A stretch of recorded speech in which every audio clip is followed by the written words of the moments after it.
Hey guys, it's Kristen, and today we are going to talk about 3 different topics that are going to keep you guys set up for success these next few weeks. So, the first one we're going to talk about is planning and building a schedule for your workout routine. So, one of the things that I have found works really well is when I schedule in my workouts the same way I would schedule in a meeting or an appointment in my day.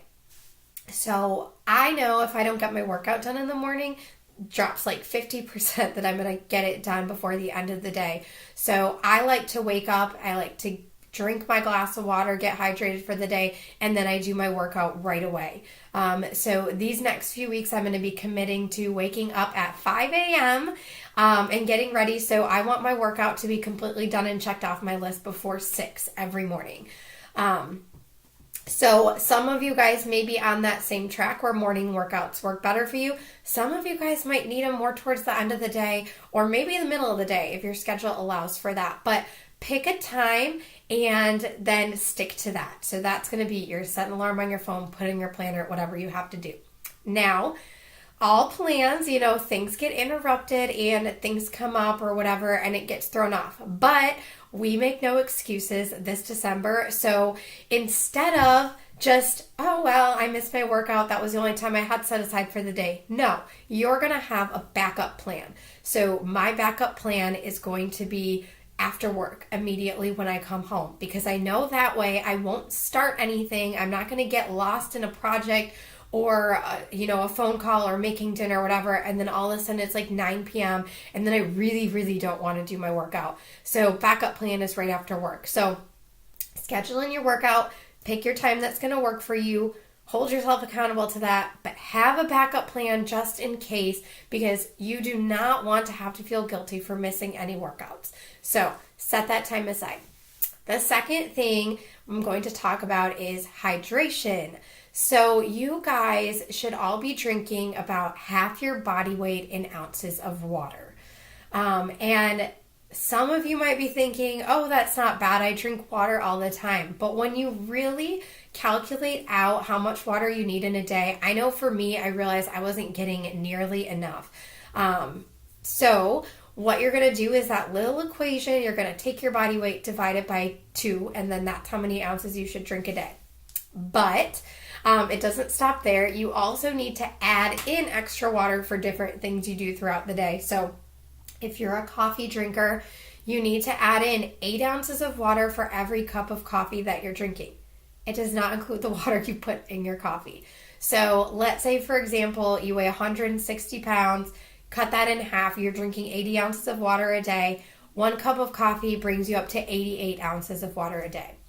Then, for every 30 minutes of exercise you do per day, so for us, all of us should be doing at least 30 minutes of exercise during the day throughout this challenge. So that's another 8 ounces of water. So you take that 88 ounces, you add 8 to that again, and now you're at 96. So that is how much water you should be drinking throughout the day. Now, you guys are all busy and you're probably like, how am I supposed to remember to drink that much water? Here's what you're going to do if you feel like you're not going to be successful just remembering or counting it out. So you can figure out a way to track it if you want to write it down. I know for me, I have the 21 Day Fix app on my phone, and it looks like, if you can see, it's like that one right there. When you open it up, if you go to the 21 Day Tracker and you open up your day, there is a spot on there, I don't know if you can see it, where you have to track like how many cups of water you're drinking. So you can do it on there. I don't know if the health, I haven't looked really into the health app that's already on the iPhone, but there might be something in there to track, or if you guys have a Fitbit or a MyFitnessPal, if there's a way to track on there, you can do that. What I like to do is I use the same tumbler every day. So this is mine. This is a 32 ounce tumbler, I believe, 32 or 34. But if I need to get in, my 80 some ounces of water per day, whatever my calculation says, then I just figure out how many times I need to fill this up. And then I just make sure to fill it up, throughout the day. Now, when I do my workout, I fill up a separate shaker with water because I drink my Energize and then I put the water in there after that. So I typically don't add in an extra 8 ounces throughout my day because I finish that during my workout and I just count that towards the extra water that I need to add for my workout. But grab a bottle of water or a tumbler or something that you kind of have pre-measured out. Figure out how many times you need to fill it up and then track that through the day, or track cup by cup if that works easier for you, or ounces. But the goal is water. Now, to take it a step further, most of the meal plans, I believe they are, encouraging you to take out those extra sugary drinks. So we are going to be focusing these next few weeks on only using water as the fluid that we're going to primarily hydrate with. So I do from time to time drink, actually I have one right here, the LaCroix soda waters, because they don't have any like artificial sweeteners or like extra added stuff in them. So for me, the reason I used to really like pop was because of the carbonation. So I use those, but honestly, I probably don't drink more than like 1 or 2 in a week, if even that. So those are a good alternative if you feel like you're having a hard time parting from your carbonation. But we're going to focus on using water mainly, and then you guys know, if you look through the meal plans and stuff, there are rules about what you want to be adding into your coffee. So you want to keep it, all those like extra drinks like coffee or tea or something, make sure that you're not adding a bunch of sweeteners into them, because that's going to make a huge difference also. Okay, one more thing about hydration. Sorry, I jump all over the place, but make sure that when you wake up, try to challenge yourself to drink a full glass of water immediately after you wake up. It's something not a lot of people think about doing because you're like rumbling through your kitchen, stumbling in the dark, trying to find the coffee maker to turn that on to get energy. But there's actually a lot of studies out there that talk about how drinking water can actually jumpstart a little bit of that energy too. So try that out. See how it makes you feel. I know for me, I feel a lot more awake in the morning after I've drank a glass of water, which I never really thought could happen. So try that out. That's your new challenge for this week. Okay, and then the third thing I want to talk to you guys about is personal development. So we talked a little bit before about mindset and how much that's going to change your kind of overall journey for health and fitness and everything. But truly, the reason it's important is because there are 3 key parts to feeling good about yourself. I know I've heard the term, I was actually just thinking about this morning, about like, oh, I saw somebody post exercise is my therapy. Well, that's good and great if you have that little going on in your life stress-wise, that like exercise alone purely helps you and you feel that good after. But I know for me, I feel great after I exercise, but I need a lot more than that to keep myself feeling my best when I have like really hard days. So that's where personal development jumps into my life. And I don't tend to have a lot of time to sit down and read a book, although my 2018 goal is going to be to read 1 book per month.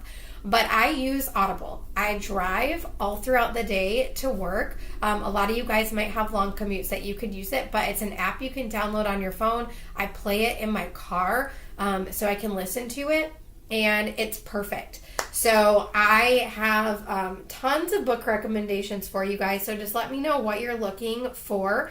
But just to give you a few, let me look through my library really quickly and tell you the one that I'm reading right now is called Finish by Jon Acuff, and it is awesome. I think it's a great one to talk about how starting is not really the hard part. It's actually continuing on and making it to the end. That's going to be where your success comes from. And he has another book before that. It's actually called Start. And both those books are awesome. The author is super relaxed and he's kind of like nutty sometimes when he talks. So it's an easy read. Even Dan liked that one. So if you're looking for something like lighter but that has a good message, that is an awesome one. There's a really good book called The Miracle Morning, and that's where I first heard about drinking a glass of water to start your day. But it kind of talks about how to set up your morning so that your entire day is going to be successful, and kind of how to snowball that morning routine. 5-Second Rule by Mel Robbins is a great one, and kind of teaches you a mind trick to just do something, and that motivation might never really be there, but doing something kind of eliminates that like constant excuse that we're just not motivated to do it, and we feel a lot better. The Energy Bus is an awesome one. It talks about just different things to change throughout your day to make you feel more passionate or involved, or honestly I can't remember. But it's 10 rules to fuel your life, work, and team with positive energy. So how to also get people around you to be a little bit more positive. And then I have a few, like I have actually a ton of books, but just to give you some different ideas, this one is called The Tools, and it's 5 tools to help you find courage, creativity, and willpower, and inspire you to live life in forward motion. For those of you that are really critical on yourself, Mastering Your Mean Girl is a great book. So this is your no BS guide to silencing your inner critic, becoming wildly wealthy, fabulously healthy, and bursting with love. So kind of like a life guide. And guys, I'm sorry for those of you in this group. I feel like this is probably more of a woman-oriented book, but you could probably check it out if you wanted to. And then the other thing I would encourage you to kind of find, and you can find a lot of these online, but this is like a daily devotional. So in this book, it has just like something for every day, and you kind of just open it up and it gives you a really nice kind of message to start out your day. So these are really great to just have like a super quick, each day is only a page long, so like 3 paragraphs. It's a quick read for just to start your day on a positive note. So those are the 3 things that I'm going to leave you with right now. So figure out your workout schedule and post below what time you are going to be working out, and it might change every day. Figure out your plan for how to get in your hydration, and then I also want you guys to post below and tell me what book you guys are going to be reading or listening to over these next few weeks. And if you want more suggestions or ideas, just message or comment below and I can get you those. All right, well, happy Sunday. I'm super excited to get started. And as always, ask any questions that you have and get excited.